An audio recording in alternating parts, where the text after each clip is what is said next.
বাংলাদেশ বর্তমানে একটি রূপান্তরমূলক সময় দুঃসাহসিকভাবে পার করছে।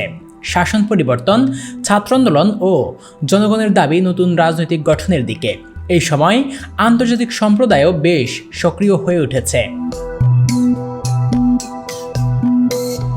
গুতেরেস বাংলাদেশ এসেছে মার্চ 2025-এ এবং সমাজ, রাজনীতি ও প্রশাসনে যে পরিবর্তনগুলো হচ্ছে তার প্রতি পূর্ণ সহযোগিতা ও সমর্থন প্রকাশ করেছেন।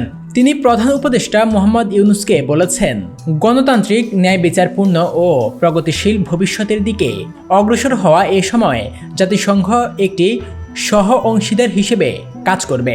গুতেরেস পুনরায় বলেছেন, রাজনৈতিক দল, যুব সমাজ, নারীরা, সংখ্যালঘু ও আদিবাসী সম্প্রদায় সকলের অংশগ্রহণে উত্তরণ প্রক্রিয়াটি হবে অন্তর্ভুক্তিমূলক ও বিশ্বাসযোগ্য।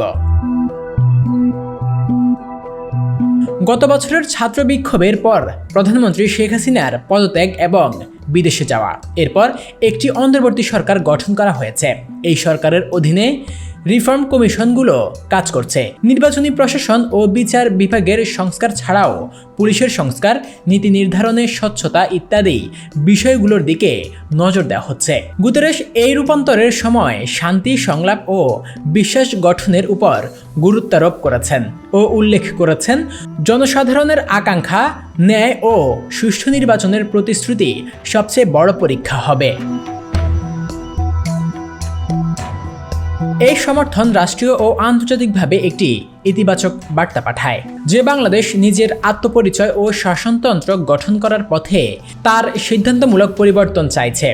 তবে সফল উত্তরণে নিরাপত্তা, মানবাধিকার, সংবিধান ও আইন শৃঙ্খলা বজায় রাখা অপরিহার্য। সাধারণ মানুষের বিশ্বাস অর্জন, বিচার প্রক্রিয়া স্বচ্ছ করা ও বিরোধী রাজনৈতিক দলগুলোর অংশগ্রহণ নিশ্চিত করতে হবে উত্তরণের ভিত্তিতে।